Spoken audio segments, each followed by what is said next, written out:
Welcome back to the garage, or if you're new to the channel and this is the first video of mine that you've seen, welcome to the garage. My name is Zane.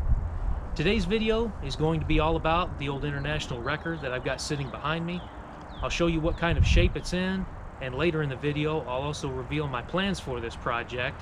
Hopefully the wind noise doesn't get too bad. It's kind of windy and I think it's actually going to rain today, but hopefully the weather holds out and hopefully you can sit back, relax, and enjoy this video.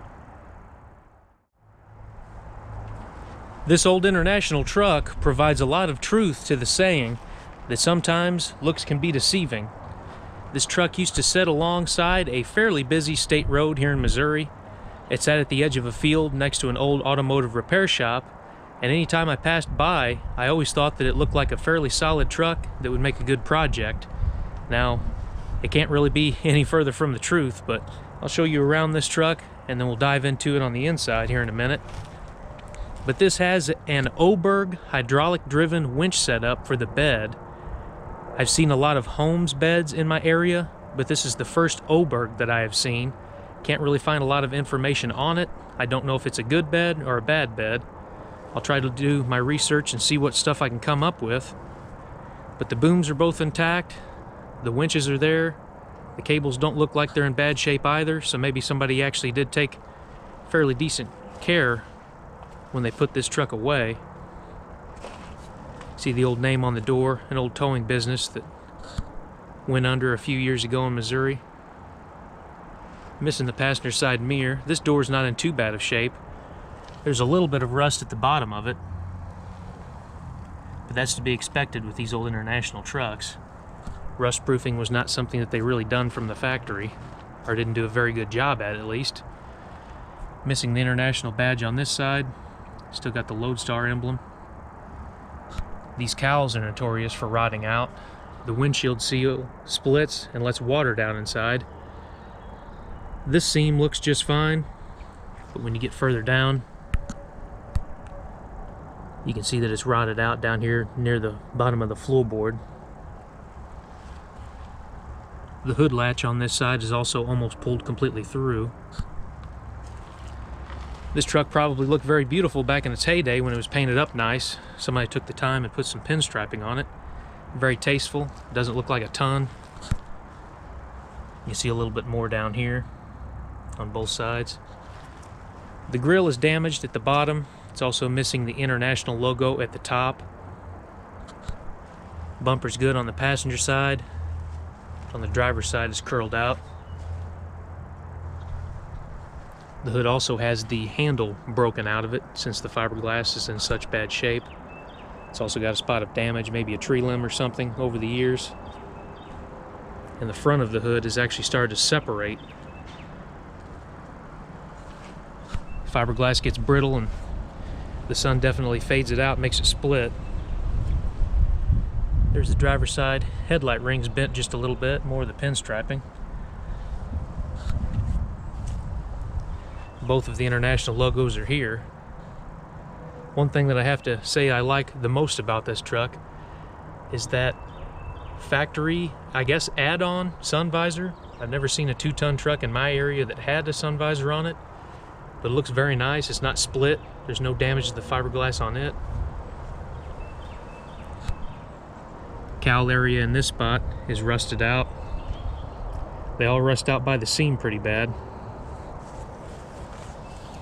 Hood latch area is also ripped out of this fender on the back side of it.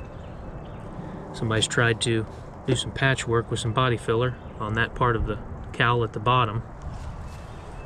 The mirror is intact on this side, but I guess it got caught on something and you can see a bad crease in the door. Cab corner is also rusted out on this side. It's got some aluminum steps covering the factory steel step. You can just barely see it inside. Go ahead and open the door. Sadly, the window has been missing in this truck for quite a few years, and it's let all the elements inside. The bottom of the door is rusted out on the bottom from all the debris sitting in there and collecting moisture. Seat is in horrendous shape. Floorboard has been patched on this side with thin aluminum sheeting that's been bolted in. It's very soft even with that panel over it. You can see daylight down through there. I'm sure it doesn't look much better underneath that aluminum as well. All the gauges are here. Has the key in the ignition. The old Michael brake lock, of course, is frozen. Headliner's falling down, but that's to be expected with an old truck like this. Wasn't really made for comfort or to last. They just wanted to look good a little bit out of the factory. You can see that the wheelbase, I guess, wasn't the perfect for this towing company, so instead of using this area to build a pass-through toolbox of some kind, which would have been a good idea, they just left a gap. Doesn't look terrible, but it also doesn't look the best neither.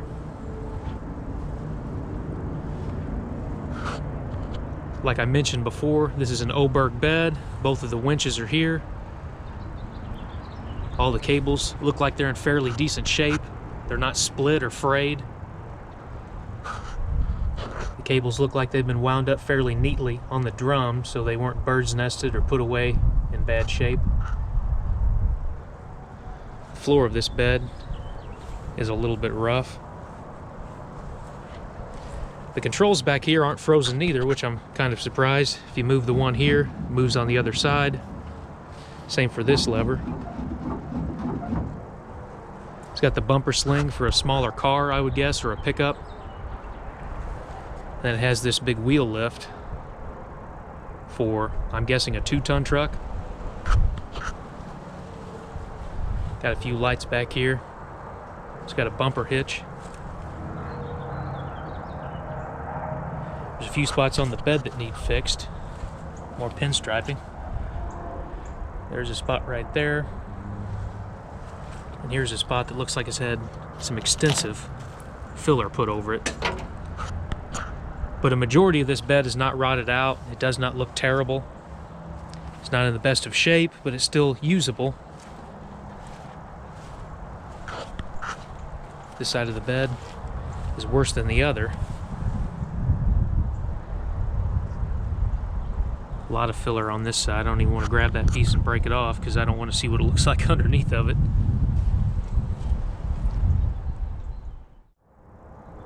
Drums are in nice shape.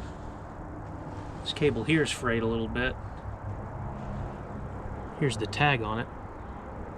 Manufactured by Oberg, Packwood Enterprises, Everett, Washington. If anybody has any information on a bed like this, it would be greatly appreciated. Like I mentioned before, I've seen a lot of Holmes beds, but this is the first Oberg that I have seen in my area.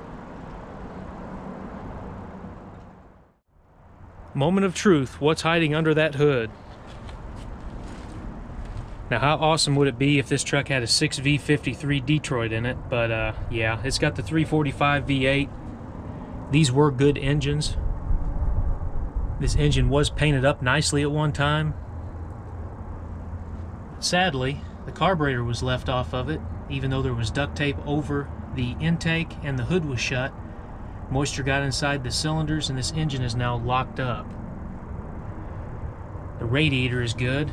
There's good antifreeze in the truck, which is nice.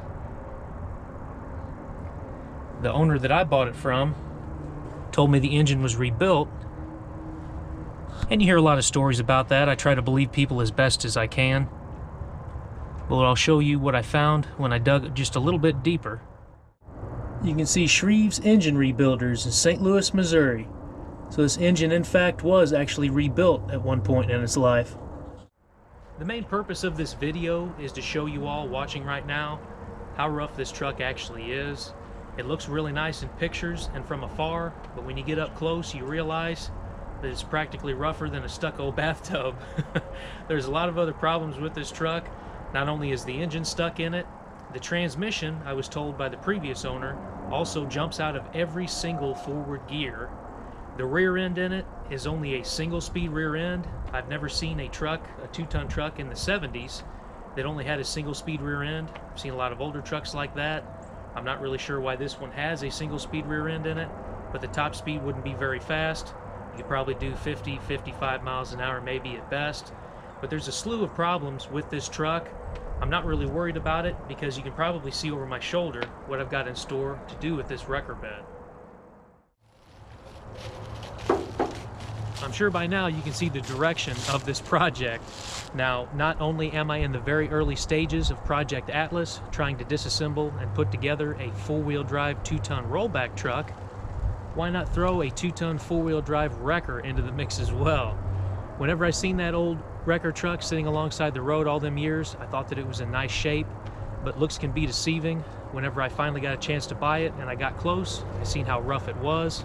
So the new plan is to actually remove the wrecker bed and put it on this four-wheel drive chassis. It will make a much more off-road capable recovery vehicle. I can drag them old project trucks out of ravines if I have to. But I'm going to take the wrecker bed, and I'm also going to use the roof skin and that awesome sun visor as well on this truck. The roof is rotten on this one, and that sun visor is going to look awesome on it as well. I really hope that you like the direction of this project. When everything is said and done, I'll also probably try to part that truck out and make some money back on this project. But hopefully you like this direction. If you like this video and like where this is going, please give the video a thumbs up, leave a comment or a question down below. Consider subscribing if this is the kind of content that you're into. And as always, just a friendly reminder that it doesn't matter if you're working on your project in a garage or in your driveway. What matters is that you go outside, you do the job yourself, and you learn more about your project, whatever that project may be. Now that this video is over, how about you go outside and work on something? My name is Zane, and I'll catch you next time.